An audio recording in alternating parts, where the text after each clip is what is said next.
आज की इस वीडियो में मैं मॉक टेस्ट 10 जो कि टेक्स्ट बुक पर अवेलेबल है उसको एनालाइज करने वाला हूँ। इस वीडियो में आप लोगों के लिए क्या होने वाला है पहले मैं वो डिस्कस कर लेते हैं। पहला कि आपको मॉक टेस्ट को किस तरह से अटैम्प्ट करना चाहिए। दूसरा कि आपको पर्टिकुलर क्वेश्चन में कितना टाइम लगाना चाहिए, ये आपके ऊपर भी निर्भर करता है, लेकिन मैं अपने पॉइंट ऑफ व्यू से आप सबको चीज़ें बताने वाला हूँ।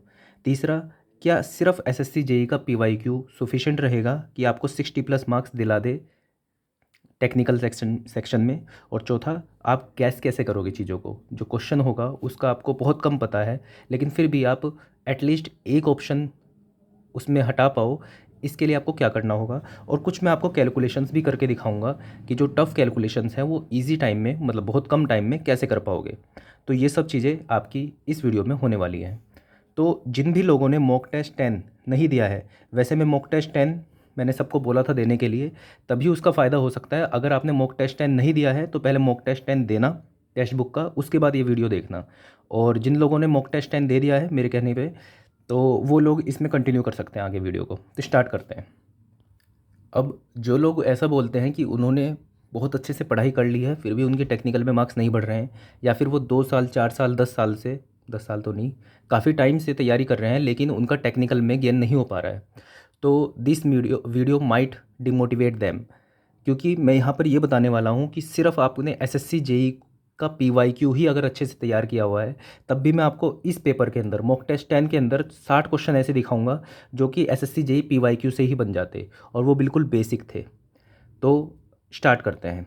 पहला क्वेश्चन, तो इस बार इस वीडियो के अंदर मैं सिर्फ वही चीज़ें डिस्कस करूँगा फ़िलहाल जो एसएससी जेई पीवाईक्यू अगर आपने अच्छे से किया होता तो आप कर पाते। और मैं यहाँ पे आप लोगों को दिखाऊंगा कि 60 ऐसे क्वेश्चन हैं जो कि एसएससी जेई पीवाईक्यू से आपके बन जाते, वो भी बहुत आसानी से। स्टार्ट करते हैं। पहला क्वेश्चन कि why which type of obstruction is offered by the following condition. Pond जो है हमारा किस तरह का ऑब्स्ट्रक्शन क्रिएट करता है। दो तरह की ऑब्स्ट्रक्शन होती है, एक तो चेनिंग में होती है और एक होती है रेंजिंग में। चेनिंग क्या होती है कि आप यहाँ पे आपने चेन रखी, अब आपको ए पॉइंट से बी पॉइंट को नापना है। चेनिंग मतलब आपने चेन खींच के यहाँ तक आपको ले जानी है। अब अगर बीच में पॉन्ड हो गया, पानी हो गया, क्या यहाँ से चल के जा पाओगे? नहीं जा पाओगे। तो मतलब चेनिंग की दिक्कत हो गई पॉन्ड की वजह से। रेंजिंग क्या है कि यहाँ पे आपने स्टाफ रखा, यहाँ पे स्टाफ रखा, यहाँ से आप यहाँ देख रहे हो, क्या देखने में आपको विजुलाइज करने में इसको दिक्कत हो रही है? विजुअल आई मीन टू से कि आपको देखने में दिक्कत हो रही है ए पॉइंट से बी पॉइंट को? नहीं हो रही है। इसका मतलब ये रेंजिंग में दिक्कत नहीं कर रहा है, चेनिंग में दिक्कत कर रहा है।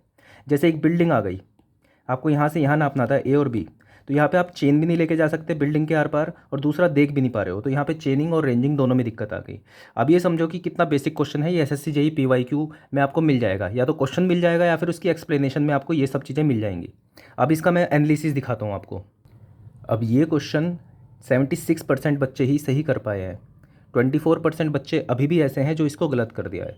अब सोचो, आप अगर इस क्वेश्चन को आप गलत करने वाले हो तो आपका नाम क्या लिस्ट में आएगा? ठीक है, ऐसे ऐसे क्वेश्चन मैं भी आपको बहुत सारे दिखाने दे वाला हूँ। सेकंड क्वेश्चन पे आते हैं। तो इसका आंसर तो ऑब्स्टेकल टू चेनिंग ओनली होगा। आगे बढ़ते हैं। Next question, a linen tape which is reinforced with copper और brass wire is termed as. अब इसको सिर्फ 60% बच्चे कर पाए, 40% ने इसका आंसर नहीं दे पाए हैं। ये बिल्कुल as it is SSC JE का पीवाईक्यू है। हाँ, दूसरी टेप के बारे में पूछा होगा, लेकिन जो आईएएस मास्टर का आप एक्सप्लेनेशन देखोगे ना, उसके अंदर हर एक टेप के बारे में बताया हुआ है।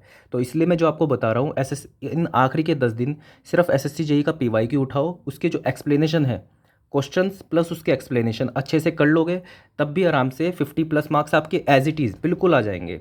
ठीक है, तो लीन टेप देखो, तो इसका आंसर तो मेटलिक टेप है। लेकिन इनवार टेप क्या होता है? ठीक है, कॉपर क्या कहते हैं, निकिल और स्टील से बनी होती है। निकिल कितना होता है? 36। ठीक है, स्टील होता है 64%। मतलब ये सब चीज़ें एक्सप्लेनेशन आपको दी हुई है। ये क्वेश्चन सही करना चाहिए आपको, इस टाइप का क्वेश्चन। ये एसएससी जेई पीवाईक्यू ही है, समझ लो। तो ये दो क्वेश्चन जो कि आपको करने चाहिए थे लेकिन काफ़ी बच्चे नहीं कर पाए। ऐसे ऐसे मैं अभी आपको 60 क्वेश्चन गिनवाऊंगा। नेक्स्ट क्वेश्चन पे आते हैं। थर्ड क्वेश्चन, बियरिंग दी है ए बी की, बी सी की। आपको पूछा है A B C, angle A B C बता दो। बिल्कुल बच्चों वाला क्वेश्चन, कितनी बार पूछा जा चुका है एसएससी जेई में। इसको भी समझो कि सिर्फ 56% बच्चे कर पाए हैं, 45% बच्चों ने ये नहीं किया है क्वेश्चन। तो अगर जो आप ऐसे क्वेश्चन छोड़ने वाले हो तो सिलेक्शन मुश्किल हो जाएगा। ये बिल्कुल बेसिक है, आप एक्स्ट्रा ऑर्डिनरी ना भी पढ़ो लेकिन बेसिक क्वेश्चन आपको करने पड़ेंगे। इसका सॉल्यूशन कर देता हूँ। लेकिन मैं क्वेश्चन में दिया है कि जो ए बी लाइन है उसकी जो बियरिंग दी हुई है नॉर्थ 10 डिग्री वेस्ट, तो पहले तो डायग्राम बनाओ, नॉर्थ से वेस्ट जाओ 10 डिग्री, ठीक है, ये नॉर्थ है ये वेस्ट है, यहाँ से आप आ गए 10 डिग्री। आगे चलो, BC की उसने बियरिंग दी है नॉर्थ से 80 डिग्री वेस्ट, मतलब यहाँ से ऊपर नॉर्थ है इधर वेस्ट है, 80 डिग्री आए, देखो ये पूरा 90 डिग्री होगा तो 80 डिग्री आए तो कुछ इस तरह से होगा 80 डिग्री। उसने पूछा ABC, ये A था ये B था ये C था, उसने पूछा है कि आप ये एंगल बता दो ABC। तो यहाँ पे देखो ये हो गया ऑल्टरनेट अपोजिट एंगल, मतलब ये हो गया 10 डिग्री, ये आपके पास 10 डिग्री है ही, और ये 90 डिग्री, कितना हो गया 90 100 110 110 डिग्री। ये बिल्कुल बच्चों वाला क्वेश्चन, 50% बच्चे इसको नहीं कर पाए, लेकिन आप ऐसे नहीं होने चाहिए जो इसको ना कर पाओ, इस टाइप के क्वेश्चन आपको करने हैं। नेक्स्ट क्वेश्चन पे आते हैं, तो इसका आंसर हो जाएगा 110 डिग्री। 3 क्वेश्चन जो आप कर सकते थे। आगे चलते हैं, चौथा question. Next question, which size diameter of theodolite is generally preferred for triangulation work. तो पहले समझो कि हाँ ये क्वेश्चन मैं मान सकता हूँ कि ये थोड़ा एक्स्ट्राऑर्डिनरी था, ये ऐसे आपको याद नहीं होता। नॉर्मली आप देखोगे 8 से 12 सेंटीमीटर का होता है उसका जो लोअर प्लेट होती है थियोडोलाइट, वही बताती है थियोडोलाइट का साइज़। लेकिन इसने ट्रायंगुलेशन वर्क की बात करी है, इसमें आप तुक्का लगा भी सकते थे। मतलब बात ये थी कि 8 से 12 सेंटीमीटर आपको याद होना चाहिए। दूसरा ये याद होना चाहिए कि थियोडोलाइट की जो नीचे वाली प्लेट होती है, लोअर प्लेट होती है, उसी से हम साइज़ डिसाइड करते हैं। लेकिन इसने ट्रायंगुलेशन वर्क की बात की है, तो इसने 14 से 25 सेंटीमीटर, मुझे भी इसका आंसर नहीं आता था और मैंने गलत किया था, और कोई ऐसी बड़ी बात नहीं है, गलत हो भी सकते हैं 1-2 क्वेश्चन, लेकिन हाँ ये मैं नहीं मान सकता कि ये आपको आना चाहिए था। अभी 3 क्वेश्चन ऐसे हुए हैं 4 में से जो आपको आने चाहिए थे, इसमें मैं आपको एक्सपेक्ट नहीं करूँगा कि आपको क्वेश्चन आना चाहिए था। 5th क्वेश्चन पे आते हैं, तो इसका आंसर 14 से 25 सेंटीमीटर होगा। एक्सप्लेनेशन ये दी हुई है कि अगर आपको थोड़ा प्रिसाइज वर्क करना है जैसे ट्रायंगुलेशन वर्क, तो आपको जो लोअर प्लेट है वो थोड़ी बड़ी होनी चाहिए ताकि ग्रेजुएशन थोड़ी दूर दूर होए, ताकि आप प्रिसाइजली काम कर सको। सिंपल सी बात ये है। आगे बढ़ते हैं, नेक्स्ट क्वेश्चन। अब नेक्स्ट क्वेश्चन बिल्कुल बच्चों वाला क्वेश्चन, 50% बच्चे इसको नहीं कर पाए आंसर। शायद दिक्कत ये हुई कि 4 स्टेटमेंट है, पढ़ेंगे स्टेटमेंट इतना टाइम लग जाएगा। अगर आप पढ़ के देखोगे, अगर जब आपको सिंपल सा एक कॉन्सेप्ट पता है कि इंक्लूडेड एंगल क्या होता है, तो आप इस क्वेश्चन को कर दोगे। और इंक्लूडेड एंगल ऐसे आपको अलग से नोट्स में नहीं पढ़ना है। अगर SSC JEE की PYQ उठाओ, वहाँ पर जो ट्रेवर्सिंग वाला चैप्टर है उसमें देखोगे, कहीं ना कहीं आपको PYQ में ही इसका एक्सप्लेनेशन मिल जाएगा। तो मैं आपको बता देता हूँ इंक्लूडेड एंगल के बारे में थोड़ा। तो 2 तरह के ट्रेवर्स हो सकते हैं, क्लॉकवाइज या एंटी क्लॉकवाइज। एंटी क्लॉकवाइज क्या होगा, मतलब इस तरह से घूमेगा। पहले आपने यहाँ पे रीडिंग ली, उसके बाद इधर ली, यहाँ से यहाँ पे देखा, यहाँ से यहाँ पे देखा, तो ये हुआ एंटी क्लॉकवाइज, ठीक है। क्लॉकवाइज क्या होगा, क्लॉकवाइज ये होगा कि पहले यहाँ पे रीडिंग हुई, फिर इधर हुई, फिर इधर हुई। ये बात समझ में आती है सबको, ठीक है। इंक्लूडेड एंगल क्या होगा, इंक्लूडेड एंगल ये होगा कि पीछे वाली लाइन से आगे वाली लाइन को क्लॉकवाइज देखेंगे। जैसे ट्रेवर्स हमारा इस तरह से चल रहा है, अगर इस तरह से ट्रेवर्स चल रहा है तो पीछे वाली लाइन होगी ये, आगे वाली लाइन होगी ये। अब हमें इस लाइन से इस लाइन पे आना है क्लॉकवाइज, तो क्लॉकवाइज मतलब इस तरह से आएंगे, ये हुआ क्लॉकवाइज आना। एंटी क्लॉकवाइज आना क्या होगा, इस तरह से, घड़ी होती है ना, घड़ी में इस तरह से होता है ना क्लॉकवाइज, तो क्लॉकवाइज हम ऐसे आएंगे। तो जिधर की साइड से क्लॉकवाइज आएंगे वही होगा इंक्लूडेड एंगल, मतलब इस केस में इंक्लूडेड एंगल है ये, कौन सा, अंदर वाला। चलो दूसरा एग्जाम्पल देखते हैं कि मान लो हमारे पास जो ट्रेवर्स है, ठीक है, इस तरह का ट्रेवर्स है, और ये ट्रेवर्स जो है क्लॉकवाइज है, ठीक है। क्लॉकवाइज मतलब इस तरह से है, तो मतलब पीछे वाली लाइन हुई ये, आगे वाली लाइन हुई ये, पिछले वाली लाइन से अगले वाली लाइन पे आना है क्लॉकवाइज, तो क्लॉकवाइज तो इस तरह से आएंगे ये। तो मतलब ये जो ये वाला एंगल हुआ इसको हम कहेंगे इंक्लूडेड एंगल। सिंपल सी बात समझ में आ गई। तो ये रूल भी बन गया, याद रखने की जरूरत नहीं है वैसे, कि क्लॉकवाइज के केस में बाहर वाला इंक्लूडेड एंगल होता है, एंटी क्लॉकवाइज केस में अंदर वाला इंक्लूडेड एंगल होता है। 4 स्टेटमेंट में आपसे यही चीज़ पूछी है। तो अभी आपने देखा था एंटी क्लॉकवाइज में अंदर वाला, ठीक है, इतना याद रखो। क्लोज ट्रेवर्स में एंटी क्लॉकवाइज डायरेक्शन में आप जा रहे हो तो इंक्लूडेड एंगल जो होगा इंटीरियर एंगल होगा, पहली बात सही है। दूसरी बात पे आते हैं, क्लोज ट्रेवर्स में क्लॉकवाइज जा रहे हो तो इंक्लूडेड एंगल जो होगा एक्सटीरियर वाला होगा, गलत बात है बिल्कुल। क्लॉकवाइज में एक्सटीरियर, नहीं ये बात सही है बिल्कुल, क्लोज वाले में एक्सटीरियर वाला होगा, तो पहली सही है दूसरी सही है, तो ये हो सकता है ये हो सकता है, बस इन दोनों में से देखना है अब। और तीसरी चौथी देख लेते हैं। Included angles are measured clockwise from the preceding line to the forward line, ठीक है। प्रीसीडिंग लाइन से फॉरवर्ड लाइन की तरफ हम देखते हैं इंक्लूडेड लाइन को, बिल्कुल सही बात है, पहला दूसरा तीसरा सही है। चौथा, in close traverse anticlockwise direction observe included angle is exterior, ये बात बिल्कुल गलत हुई, तो चौथा स्टेटमेंट बिल्कुल गलत है, चौथा गलत होते ही हमारा आंसर हो गया ये, ठीक है, जो कि सही था हमारा, ठीक है। तो मतलब चारों स्टेटमेंट सेम यही दी थी। अगर जो आपको एक छोटा सा कॉन्सेप्ट पता है तो इसका आप आंसर कर पाते, 50% बच्चे नहीं कर पाए। ये समझो कि PYQ अगर जो आपने किया है ना, तो ये क्वेश्चन आपको आना चाहिए था, ठीक है। तो अभी 5 में से 4 क्वेश्चन ऐसे हो गए जो पीवाईक्यू से रिलेटेड थे, जो कि आपको आने चाहिए थे। छठे क्वेश्चन पे आते हैं। नेक्स्ट क्वेश्चन है कि टोटल स्टेशन की टेम्पररी एडजस्टमेंट इनमें से कौन सी होती है। तो अगेन एसएससी जेई पीवाईक्यू मान सकते हो इसको। दूसरी बात, थियोडलाइट का, टोटल स्टेशन का, कंपास का, प्लेन टेबल का, ये जितनी भी इंस्ट्रूमेंट हैं जो कि आपके एज अ चैप्टर हैं सर्वे के अंदर, सबकी टेम्पररी एडजस्टमेंट और परमानेंट एडजस्टमेंट ये आपको आनी चाहिए। प्लस एरर कौन कौन से हो सकते हैं थियोडलाइट में, बाकी सब में, वो सब आपको आना चाहिए। ये बिल्कुल बेसिक चीज़ है, आप डीप में ना भी पढ़ पाओ लेकिन एटलीस्ट इतना आपको पता होना चाहिए। जैसे टोटल स्टेशन की जो एडजस्टमेंट है, टेम्पररी एडजस्टमेंट जो होगी उसकी क्या होगी, सेंटरिंग एंड लेवलिंग। सेंटरिंग क्या होता है कि जैसे जैसे आपको यहाँ पे ग्राउंड है, यहाँ पे आपको स्टेशन रखना है, तो आप जब यहाँ पे एक अपना वो इंस्ट्रूमेंट लगाओगे तो जो उसका सेंटर होगा यहाँ पे इस तरह से होना चाहिए, इसके ऊपर होना चाहिए आपका इंस्ट्रूमेंट। दूसरा लेवलिंग, मान लो आपके पास जो ग्राउंड है वो कुछ इस तरह से है, आप जब ट्राइपॉड की स्टैंड रखोगे इस तरह से तो ये आगे वाला थोड़ा उठ जाएगा, पीछे वाला ऐसे, तो ट्राइपॉड कुछ इस तरह से उल्टा सा हो जाएगा। तो लेवलिंग क्या होगा कि बिल्कुल ये हॉरिजॉन्टल आना चाहिए आपका इंस्ट्रूमेंट, इसको कहेंगे हम लेवलिंग। ये चीज़ें हमें करनी पड़ती है। तीसरा, पैरेलैक्स रिमूवल भी हमें करना होता है। बाकी ऑप्शन के हिसाब से सेंटरिंग एंड लेवलिंग इसका आंसर होगा। अब इसमें आप बाकी ऑप्शन भी देखोगे, बिल्कुल एब्जर्ड ऑप्शन, ठीक है। साइटिंग साइटिंग ठीक है, centring and sighting, levelling, centring and levelling. आप जब एक बार आप जस्ट पढ़ भी लोगे ना इसके बारे में थोड़ा थोड़ा, तो आपको बिल्कुल सामने क्लियर हो जाएगा। तभी 70% इसके आंसर दे पाए सही, 30% नहीं दे पाए, ये सिली मिस्टेक में ही हम मानेंगे कि ये आपने क्वेश्चन गलत किया। किस तरह से क्वेश्चन गलत होते हैं, आपको लेवलिंग पता है, लेवलिंग देखते ही आपने सीधा ये टिक कर दिया तो गलत हो जाएगा। इतना थोड़ा सा पेशेंस रखना है अपने आप को, कम से कम एक क्वेश्चन को एक मिनट तो देना है, मतलब 1 मिनट तो नहीं देख पाओगे आप, ठीक है, 10-15 सेकंड तो देने हैं कि ऑप्शन चारों पढ़ लो। भले आपको दिख गया आंसर ये है, लेकिन एक बार चारों ऑप्शन देख लो, क्या पता तीसरा पैरेलैक्स भी दिया होता किसी ऑप्शन में। तो इन चीज़ों का ध्यान रखना है, सिली मिस्टेक से बचना है। ये 30% बच्चे जो गलत किए हैं वो सिली मिस्टेक की वजह से किए हैं, ये आपको सही करना है। जो आता हुआ क्वेश्चन है वो तो सही होना चाहिए। नेक्स्ट क्वेश्चन पे आते हैं। तो मतलब अभी 6 में से 5 क्वेश्चन ऐसे थे जो आपको आने चाहिए थे। आगे बढ़ते हैं। नेक्स्ट क्वेश्चन, इसमें प्रिज्मोइडल फॉर्मूला यूज़ करना है और आपको वॉल्यूम बताना है। देखो, अब देखा जाए क्वेश्चन तो थोड़ा ठीक है, अच्छे लेवल का है, ईएससी लेवल का है, लेकिन रिपीटेड है। एसएससी जेई के पीवाईक्यू में पहले पूछा जा चुका है।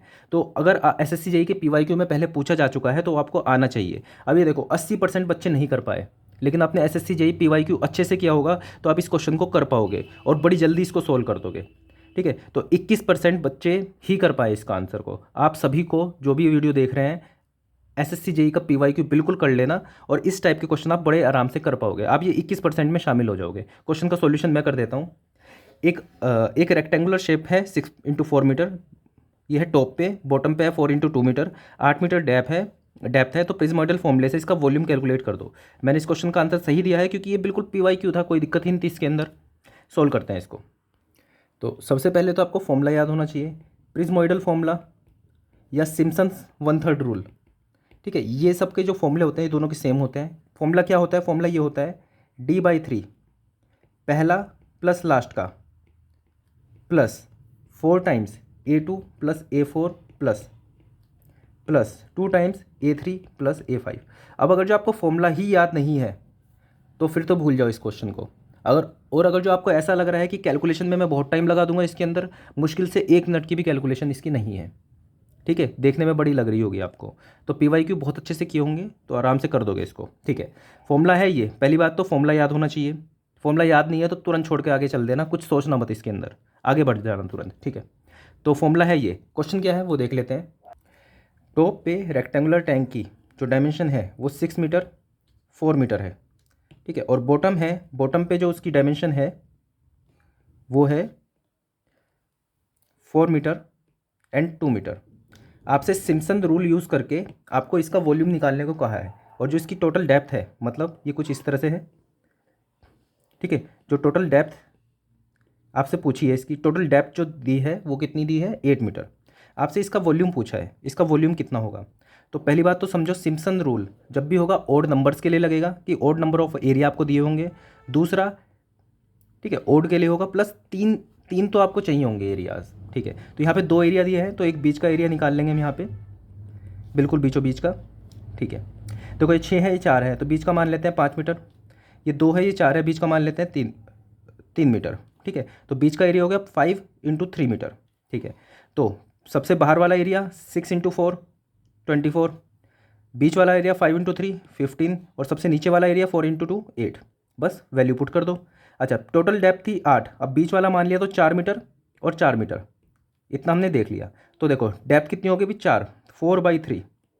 एरिया 1 ऊपर वाले को मान लो या नीचे वाले को मान लो, एरिया 1 कितना है 4 × 2 8, प्लस लास्ट वाला एरिया कितना है 6 × 4 24, प्लस 4 सेकेंड नंबर वाला एरिया कौन सा है ये कितना 5 × 3 15, प्लस फोर्थ नंबर वाला कुछ है नहीं, ठीक है, प्लस 2 टाइम्स थर्ड नंबर वाला है नहीं कुछ, क्योंकि थर्ड नंबर की जगह लास्ट वाला है सीधा, तो यहाँ पे कुछ टर्म नहीं होगी यूज़। तो यहाँ पे आएगा 4/3 8 + 24, ठीक है, ये हो गया 32 प्लस 15 4 जा 60, ठीक है। आगे चलो इसको सोल्व करो, 60 92 × 4/3। अब इस कैलकुलेशन में क्या दिक्कत आ गई, 4 2 जा 8 19 36 36/3, 3 1 जा 3 3 2 जा 6 3 2 जा 6.2 3 6 जा 18 122.6 मीटर क्यूब आंसर। अब इसमें कैलकुलेशन में कहाँ दिक्कत है, अगर आपको लग रहा है कैलकुलेशन बहुत बढ़िया है, ये बिल्कुल इजी कैलकुलेशन है, बस ये है कि आपको फॉर्मूला याद नहीं था या आपको तरीका याद नहीं था और आपने ये तरीका 10 बार नहीं किया हुआ, तभी आप इस क्वेश्चन में 10 मिनट लगा दोगे अगर आपने इसको पहले नहीं किया। लेकिन अगर जो आपने किया हुआ है प्रैक्टिस, तो आपका 1 मिनट का भी खेल नहीं है इस क्वेश्चन का। तो इसका आंसर होगा 122.6 मीटर क्यूब आंसर। तो टोटल 7 में से 6 क्वेश्चन जो आपको अब तक आने चाहिए थे। Next question 8th question, which of the following satellite are be able to observe the whole earth include poles. ठीक है, ये मैंने भी गलत किया है और ये ऐसा कोई क्वेश्चन नहीं था जो आपको याद होना चाहिए था। अगर आपने ESC के PYQ के सॉल्यूशंस देखे हैं तो शायद आप इसका आंसर दे सकते थे, लेकिन अभी के लिए मानना इसको कि कोई SSC JEE PYQ टाइप का नहीं है, आप जस्ट इसका आंसर याद रख लेना। इसका आंसर पोलर ऑर्बिटल सैटेलाइट था, ठीक है। इसके एक्सप्लेनेशंस देख लेना सबके, ठीक है। और कुछ बेसिक चीज़ें आपको पता होनी चाहिए, जैसे जियो स्टेशनरी सैटेलाइट है, उसकी जो डिस्टेंस होती है वो 36,000 किलोमीटर होती है, ठीक है, अर्थ के सेंटर से। तो ये सब चीज़ें आपको ध्यान होनी चाहिए आपको, कि डायरेक्टली क्वेश्चन आ जाता है तो आप कर सको, ठीक है। आगे बढ़ते हैं, ये क्वेश्चन आपको आना नहीं चाहिए था, तो 8 में से 6 क्वेश्चन आपको आने चाहिए थे। आगे बढ़ते हैं, the relief displacement of an aerial photograph decreases with the. अब देखो ये PYQ तो नहीं है, लेकिन रिलीफ डिस्प्लेसमेंट का फॉर्मूला आपको याद होना चाहिए, ठीक है। फॉर्मूला होता है R × small h upon capital H, ये होता है रिलीफ डिस्प्लेसमेंट का फॉर्मूला, ठीक है। अब अगर जो आपको फॉर्मूला याद है तो आप यहाँ से देख सकते हो कि जो H है नीचे वाला, ठीक है, वो टोटल फ्लाइट हाइट है। तो अगर R, देखो मैं लिख देता हूँ इसको, अब थोड़ा फॉर्मूले को समझो। फॉर्मूला तो सिंपल ये है, लेकिन हो क्या रहा है ये समझो।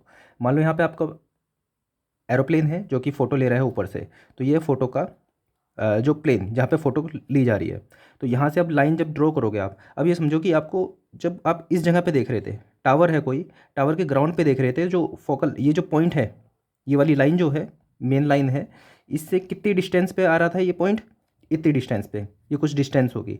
लेकिन जब हाइट आ जाती है कुछ, तो जो हाइट की वजह से जो ये पॉइंट आता है थोड़ा दूर हो जाता है इस पॉइंट से।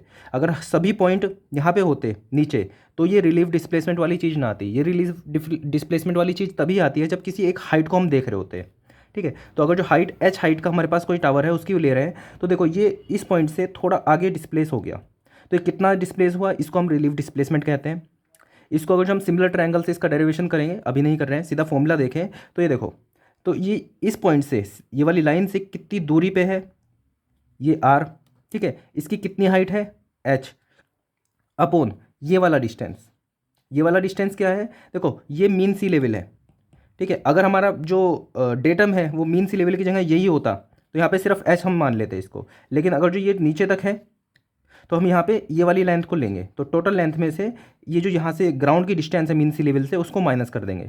हमारे वाले क्वेश्चन में ये वाली चीज़ नहीं है, मीन सी लेवल और ग्राउंड लेवल एक ही है, उसी के ऊपर टावर है। तो अब यहाँ पे देख लो कि जितना बड़ा टावर होगा H, उतना ये आगे की साइड शिफ्ट होगा, मतलब रिलीफ डिस्प्लेसमेंट उतनी बढ़ेगी। दूसरी चीज़, जितना ज़्यादा ये हाइट पे उड़ रहा होगा एरोप्लेन, उतना ये पास आएगा, ठीक है। तो H is inversely proportional to D and small h is directly proportional to D। तो यही क्वेश्चन में पूछा था। क्वेश्चन में क्या था कि रिलीफ डिस्प्लेसमेंट हमारी डिक्रीज होगी फ्लाइट हाइट के साथ, पहली बात सही है। दूसरा, ये जब decrease in the distance from the principal point, okay, question में पूछा है डिक्रीज़ कब होगी। डिक्रीज़ कब होगी? जब फ्लाइट हाइट बढ़ेगी, तो मतलब फ्लाइट हाइट बढ़ी। दूसरी बात कि जब ये डिस्टेंस जो होगा, मेन पॉइंट जो था उससे जब ये डिस्टेंस जितना दूर जा रहा था वो वैल्यू कितनी थी? Are.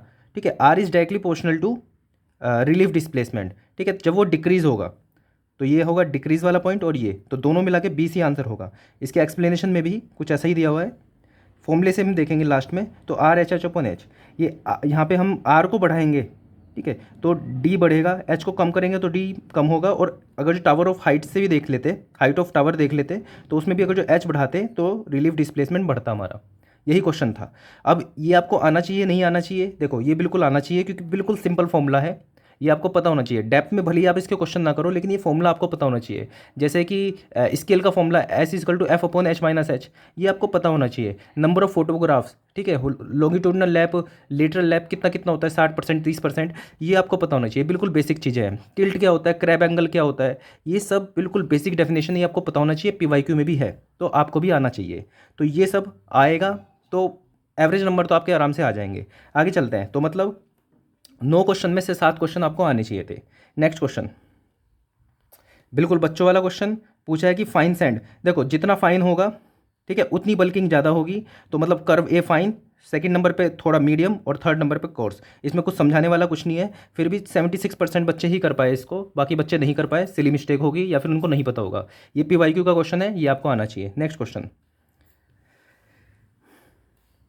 The dry unit weight of a soil sample is 1.9, specific gravity दे रखी है, पोरोसिटी आपको निकालनी है। देखो 50% बच्चे नहीं कर पाए, वो ये सोच के छोड़ दिया होगा कि कैलकुलेशन टफ है। मैं जरा कैलकुलेशन करके दिखाता हूँ इसकी।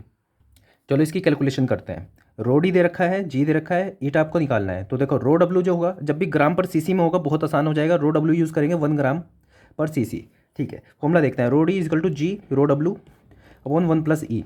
ठीक है, इसमें ध्यान रखना आपको ईटा निकालना है, ई नहीं निकालना है। तो अभी कुछ भी कैलकुलेशन नहीं करेंगे, सीधा वैल्यू पुट करेंगे। तो 1 प्लस ई इजकल टू जी, जी की वैल्यू है 2.65 अपॉन रो डी की वैल्यू है 1.9। तो 1 प्लस ई की वैल्यू आ गई ये, तो ई की वैल्यू हो गई 2.65 माइनस 1.9 माइनस 1। तो यहाँ पर हो जाएगा 2.65 माइनस 1.9 अपॉन 1.9। अभी कैलकुलेशन मत करना, ठीक है। अच्छा, ईटा की वैल्यू क्या होती है? फॉर्मूले याद होने चाहिए आपको, लेकिन सब eta equal to E upon 1 plus E. तो ई की वैल्यू कितनी है? 2.65 माइनस 1.9 अपॉन 1.9। और 1 प्लस ई की वैल्यू क्या है? 1 प्लस ई की वैल्यू है ये, तो ये हो गया 2.65 इंटू 1.9। अगर जो 1.9 पहले डिवाइड कर देते तो यहाँ पे काटने का मौका ना मिलता आपको ये। तो 2.65 1.90, 5 16 1 9 7.75, ठीक है, 0.75 अपॉन 2.65, ये हो गया 5 1 जा 5, 5 25, 5 5 25, 1 5 3 जा 15।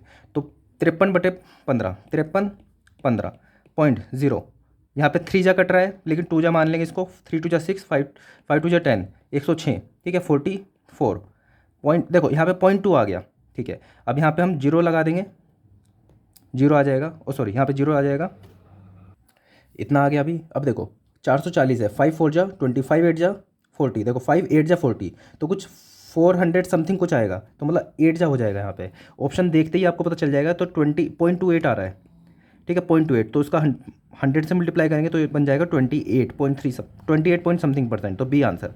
अब इसमें उतना कुछ टाइम नहीं लगेगा, अगर जो आपको फॉर्मूले सब याद हैं तो डायरेक्टली आप कर पाओगे, ठीक है। और आप ऐसे क्वेश्चन सोल्व करोगे तभी आप बाकी बच्चों से भी आगे निकलोगे। हाँ, लेकिन इस चीज़ का ध्यान रखना, इसको स्टार्टिंग में ट्राई मत करना। अगर जो कर सकते हो, कैलकुलेशन पे भरोसा है तो पहले कर लेना, लेकिन इसको बाद के लिए छोड़ देना, ताकि जब टाइम बचे तब आप इसको सोल्व कर लेना।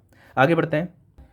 इस क्वेश्चन को भी मैं उसी कैटेगरी में रखूँगा कि आपको ये आ जाना चाहिए था, क्योंकि ये पीवाईक्यू में बहुत बार पूछा जा चुका है। तो 11 में से 9 क्वेश्चन आपको आने चाहिए थे। Next question, the earth pressure behind the bridge apartment, कितनी बार पूछेंगे? एट रेस्ट, बार बार पूछा जाता है क्वेश्चन, ये आपको आना चाहिए था। देखो 50% नहीं दे पाए इसका आंसर, तो ये चीज़ पीवाईक्यू है। आगे चलते हैं। Next, flownet may be utilize. Flownet बिल्कुल सीधे सीधे पीवाईक्यू क्वेश्चन किस लिए होता है? हाइड्रोस्टैटिक प्रेशर निकालने के लिए, सीपेज, एग्जिट ग्रेडियंट, सब चीज़ के लिए, ठीक है। 93%, देखो 93% दे भी पाए क्योंकि ये पीवाईक्यू ही है। आगे बढ़ते हैं। नेक्स्ट क्वेश्चन, मेरा वीडियो बनाने का स्टैंड टूट गया है और इस वीडियो को बनाने के बीच बीच में ही कितनी बार फ़ोन नीचे गिर चुका है, तो मैं ज़्यादा कंटिन्यू नहीं कर पाऊँगा इस वीडियो को। बस ये 1-2 क्वेश्चन और देख लेते हैं, उसके बाद सही से एडजस्ट करके तब मैं आगे वीडियो बनाऊँगा। Question, next question, question number 14, direct shear test के बारे में बताया। देखो vane shear test, direct shear test, triaxial test, ये जितने भी हैं टेस्ट ये सब इंपॉर्टेंट हैं। ये पूरा चैप्टर मैंने आपको बहुत इंपॉर्टेंट के उसमें बताया था जब 20 चैप्टर्स बताए थे मैंने। तो ये सब करने बहुत ज़रूरी है। और बिल्कुल बेसिक क्वेश्चन पूछा है कि एंगल ऑफ इंटरनल फ्रैक्शन बता दो किस केस में कोहेजन लेस, तो सी तो वैसे ही जीरो हो गया। फॉर्मूला लगना है S equal to C plus sigma N tan phi, C की value zero, S equal to C plus sigma N, तो सिग्मा एन टेन फाई लगना है फॉर्मूला। तो इसका आंसर कितने 79% बच्चों ने दिया है, फिर भी 20% नहीं दे पाए, लेकिन इसका आंसर सभी को देना चाहिए था, 100% आना चाहिए था इसका आंसर। तो क्वेश्चन में सिग्मा दे दिया आपको, एस दे दिया आपको, सी सिग्मा फाई बताना है, तो S equal to C plus C हो जाएगा जीरो, सिग्मा एन की वैल्यू कितनी है 150, ठीक है, और एस की वैल्यू भी 150 है, टेन फाई, तो tan phi equal to 1, phi की किस वैल्यू पे, टेन की वैल्यू 1 होती है, phi equal to 45 degree. Answer बिल्कुल ईजी क्वेश्चन, एसएससी जेई का पीवाईक्यू। आगे चलते हैं। नेक्स्ट क्वेश्चन में पूछा है कि कंप्रेशन इंडेक्स बता दो इसका। पहली बात तो कंप्रेशन इंडेक्स के अंदर जो एक्स एक्सिस होती है उसमें लॉग की टर्म यूज़ होती है, लॉग 10 बेस पे होता है, लेकिन जब ऑप्शन ही उस हिसाब से दे रखे हैं तो हम इसके अंदर कंप्रेसिबिलिटी ही निकाल देंगे, जो कि होती है delta E upon delta P. तो डायरेक्ट निकालेंगे, डेल्टा ई कितना हुआ, देखो डेल्टा ई है कितना 1.4 माइनस 1, कितना आ गया 0.4, डेल्टा पी कितना हुआ 10 माइनस 1 10, ठीक है, तो 0.4 अपॉन 10, तो ये तो 0.04 हो जाएगा, मतलब इसके अंदर कंप्रेशन इंडेक्स ही निकालना है, तो कंप्रेशन इंडेक्स ही निकालेंगे इसके अंदर, आपको ऑप्शन से भी चीज़ें पता चल जाएंगी, ठीक है। तो क्या कहता है, डेल्टा ई कितना हो गया 0.4 अपॉन लोग P1/P2, ठीक है, तो 10 अपॉन 1 मतलब 10, तो लोग 10 हो जाएगा 1 और ऊपर आया 0.4, तो 0.4 इसका आंसर होगा, सिंपल, बिल्कुल बेसिक सा क्वेश्चन है, आना चाहिए था आपको। तो 15 में से 13 क्वेश्चन आपको आने चाहिए थे। नेक्स्ट क्वेश्चन, हाँ ये थोड़ा टफ मान सकते हैं क्वेश्चन को, इसके अंदर बिल्कुल एसपीटी, देखो स्टैंडर्ड पेनिट्रेशन टेस्ट, ये खुद से अपने आप में इंपॉर्टेंट है कि कितने केजी का हैमर होता है, कितनी हाइट से उसको गिराते हैं, ठीक है, ये सब चीज़ें आपको पता होनी चाहिए कि 300 मिलीमीटर डेप्थ के अंदर उसके अंदर लेते हैं, इसके अंदर करेक्शन एन जो होती है वाटर टेबल के लिए क्या लेते हैं, ठीक है, ओवर बर्डन के लिए क्या लेते हैं, ये सब बिल्कुल बेसिक में आती हैं, ये सब चीज़ें आपको पता होनी चाहिए, ठीक है। इवन आपको आईएस कोड भी पता होना चाहिए एसपीटी का कौन सा यूज़ करते हैं, ठीक है। तो इस क्वेश्चन को तो मैं थोड़ा टफ में मान लूँगा, बाकी देखते हैं। एसपीटी, ठीक है, एसपीटी मतलब सीधा हैमर को ऊपर से गिरा रहे हैं, तो मतलब टाइम नहीं दे रहे हैं हम पानी को निकलने का, तो मतलब ये किस में चलेगा, अनड्रेन्ड में, ठीक है। तो ड्रेन स्टेयर स्ट्रेंथ नहीं निकालेंगे, अनड्रेन्ड निकालेंगे, ठीक है। तो ये वाला तो गलत हो गया। दूसरी चीज़ रिलेटिव डेंसिटी हम निकालते हैं, ठीक है, तो तीसरा तो है सीधा कि रिलेटिव डेंसिटी ऑफ सैंड के लिए हम यूज़ करते हैं, लेकिन चौथा नहीं होगा, तीसरा होगा चौथा नहीं होगा, तीसरा होगा चौथा नहीं होगा, तो ये नहीं है ये नहीं है, तीसरा है, तो इसका आंसर ये होना चाहिए, ठीक है। तो आप इस तरह से भी देख के आप निकाल सकते हो आंसर को, ठीक है। आगे बढ़ते हैं 17 क्वेश्चन। हाँ ये क्वेश्चन है, इसमें सीधा आईएस कोड पूछ लिया तो जरूरी नहीं आपको पता हो, ठीक है, तुक्का मार सकते हो आप इसके अंदर, कोई ऐसी बात नहीं है, लेकिन हाँ जरूरी नहीं आपको पता हो, तो इसका आंसर गलत हो भी सकता है, तुक्का भी मार सकते हो, नहीं भी मार सकते हो, आगे बढ़ जाना। याद करना चाहो तो याद कर लेना, बाकी ऐसी कोई ज़रूरत नहीं है, ठीक है। तो याद कर लो, इसका क्या होगा, 41101 जो होता है स्टोन फेसिंग के लिए होता है, ठीक है। याद ना भी रहे तो कोई ऐसी बड़ी बात नहीं है, बाकी सारे क्वेश्चन कर लेंगे, ये छूट जाएगा। आगे बढ़ते हैं। Case of super sulphated cement water to cement ratio should not be less than, कितना नहीं मतलब किससे कम नहीं होना चाहिए, तो ये भी कोई ऐसा याद करने वाला नहीं है, हाँ लेकिन एटलीस्ट आप वो याद करोगे क्या कि जो आरसीसी के लिए गिवन है M20 25 30 35 40 और पीसीसी के लिए, इन सब के लिए जो वाटर सीमेंट रेशो की वैल्यू है वो आपको याद करनी है, वाटर कंटेंट की वैल्यू याद रखनी है, जो आपको टेबल दिया हुआ है वो, अगर जो वो आपने गलत कर दिया तो मतलब आप बाहर हो कॉम्पिटिशन से, तो वो चीज़ें आपको पता होनी चाहिए। ये आपका गलत हो भी जाए कोई दिक्कत नहीं, 70% बच्चे ही इसको आंसर कर पाए होंगे, तुक्के से हो गया होगा कोई दिक्कत नहीं, मेरा भी तुक्के से ही सही हुआ था इसका। मैंने इसका ये माना था कि 0.4 हम वैसे मानते हैं, लेकिन सुपर सल्फेटेड सीमेंट है, इसके अंदर हम ब्लास्ट फर्नेस स्लैग वगैरह लेते हैं तो शायद थोड़ा सा बढ़ जाएगा, तो 0.4 की जगह मैंने 0.5 मार दिया था इसका तुक्का, ठीक है। तो बाकी हाँ ये बिल्कुल प्योर गैस था, इसमें सही भी हो सकता था गलत भी हो सकता था, इसको मैं नहीं मान सकता कि आना चाहिए था आपको ये। नेक्स्ट चलते हैं, ये बिल्कुल बेसिक क्वेश्चन नंबर 19, 91% बच्चे दे पाए हैं कि किस मतलब कि कौन सी चीज़ क्या करती है ओपीसी के अंदर, सीओ क्या करती है, कंट्रोल स्ट्रेंथ एंड साउंडनेस, सही बात है। Al2O3 क्या करता है, ठीक है, कलर देता है, एफ नहीं ये गलत है, उसके बाद Fe2O3। तो अगर आपको ये जो इंग्रेडिएंट्स हैं इनकी जो प्रॉपर्टी है वो नहीं याद रहती है तो ऐसे याद रख लो, C3S C2S C4AF and C3A, तो जो इनकी प्रॉपर्टी है ये आपको याद होगी। अगर आपको इनकी प्रॉपर्टी याद है तो इससे आप बाकी सबकी निकाल सकते हो। जैसे अगर आपने लाइम बढ़ा दिया तो मतलब C3S आपने बढ़ा दिया एक तरह से, ठीक है, C3S का कंपोनेंट यहाँ पे ज़्यादा है यहाँ पे कम है, तो अगर जो लाइम बढ़ा दिया तो क्या स्ट्रेंथ बढ़ रही है, ठीक है। जैसे आपने एल्यूमिना बढ़ा दिया तो आपने C3A बढ़ा दिया। C3A का काम क्या होता है, जल्दी से सेट कर देना। ठीक है। आपने अगर जो सिलिका बढ़ा दिया तो ऐसे यहाँ पे भी बढ़ाया, यहाँ पे भी बढ़ाया, तो इससे ओवरऑल ये हो रहा है कि सेटिंग टाइम आपका डिले हो रहा है। ठीक है। अल्टीमेट स्ट्रेंथ में काम आ रहा है आपके, तो मतलब इस तरह से आप चीज़ें देख सकते हो।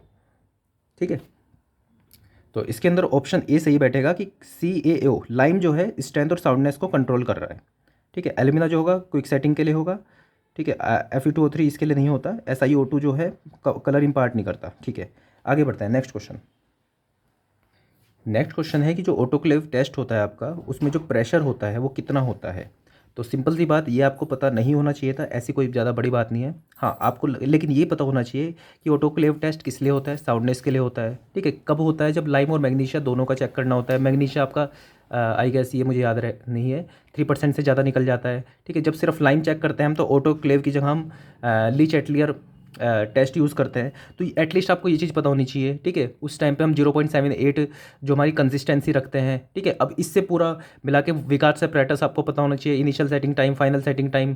ठीक है। कंसिस्टेंसी के लिए हम कौन सी नीडल यूज़ करते हैं, तो एटलीस्ट ये चीज़ें पता होनी चाहिए। ये नहीं भी पता होगा कोई दिक्कत नहीं, 8% बच्चे ही कर पाए हैं इसको क्वेश्चन को, तो एटलीस्ट इतनी चीज़ें आपको पता होनी चाहिए। आगे बढ़ते हैं। हाँ ये क्वेश्चन आपको आना चाहिए, बिल्कुल बेसिक क्वेश्चन है। आपसे पूछा है कॉम्पैक्शन फैक्टर, तो कॉम्पैक्शन फैक्टर देखो, आपको वर्केबिलिटी के बारे में पता होना चाहिए, और वर्केबिलिटी किन किन चीज़ों से निकालते हैं वो आपको पता होना चाहिए। स्लम टेस्ट, ठीक है, कॉम्पैक्शन फैक्टर, VB, ठीक है, ये सब की वैल्यू आपको याद होनी चाहिए, मतलब कि इनके अंदर क्या क्या चीज़ें करते हैं हम। ये बिल्कुल बेसिक में आएगा, PYQ में आएगा। तो वही चीज़ पूछ ली कॉम्पैक्शन फैक्टर। अब कॉम्पैक्शन फैक्टर में हम क्या करते हैं कि हम ऊपर से कॉन्क्रीट को गिराते हैं। देखो, तो इसके अंदर हम क्या करते हैं, ऊपर से हमने कंक्रीट भरा और इसके अंदर पहले यहाँ पे गिरेगा, फिर यहाँ पे गिरेगा, तो सीमेंट इसके अंदर भर जाएगा। अब सीमेंट जब इसके अंदर भर जाएगा सिलेंडर के अंदर, तो इसका वेट नाप लेंगे हम। ठीक है। दूसरा क्या, हम सिलेंडर के अंदर कंक्रीट को हम ऐसे दबा दबा के भरेंगे, तो इसका वेट होगा 2। ऑब्वियसली W2 ज़्यादा होगा W1 से, क्योंकि हम यहाँ पे कॉम्पैक्ट कर करके भर रहे हैं, और यहाँ पे क्या हो रहा है कि ये अपने आप गिर रहा है इसके अंदर। तो हम जब W1/W2 देखेंगे, देखो W1 जितना ज़्यादा होगा, ठीक है, W2 तो वो इसके पास आने की कोशिश करेगा, मतलब यहाँ पे तो वेट सब ज़्यादा होगा, लेकिन जितनी ज़्यादा वर्केबिलिटी होगी उतना अच्छे से कम्पैक्ट होके भरेगा। ठीक है। तो कॉम्पैक्शन फैक्टर क्या होगा, W1/W2, यही चीज़ उस वहाँ पे कैलकुलेट कराई है। बोला क्या है, weight of cylinder, empty cylinder plus free fall, तो 15 में से 10 गया 5, 5 upon weight of empty cylinder plus hand compacted, 17 - 10 7, तो 5/7 आंसर है, 0.71 आंसर। तो ये आपको पता होना चाहिए था। 50% से ज़्यादा बच्चे नहीं कर पाए, बिल्कुल बेसिक क्वेश्चन है, PYQ ही मान सकते हो। क्यों? क्योंकि कॉम्पैक्शन फैक्टर टेस्ट के बारे में पहले पूछा गया है।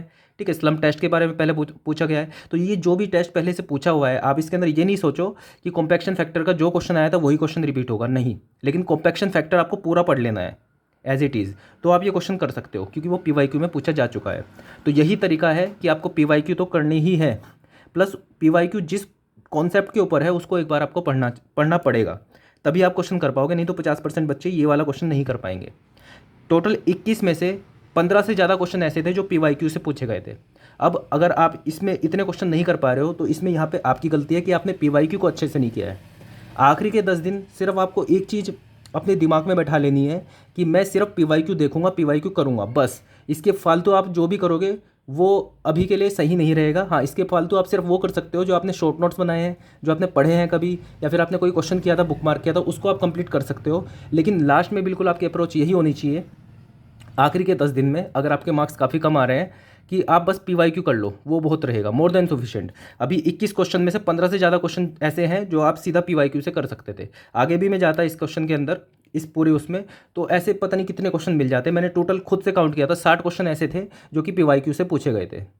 सो थोड़ी सी आंखें खोलो अपनी, बहुत ज़्यादा दूर तक सिलेबस में जाने की जगह PYQ भी कर लोगे तो एवरेज 50+ मार्क्स आपके बहुत आराम से आ जाने हैं। अभी सिर्फ इतना एम बनाओ कि आपको प्री क्वालिफाई करना है, मेंस में बिल्कुल डेप्थ में जाना।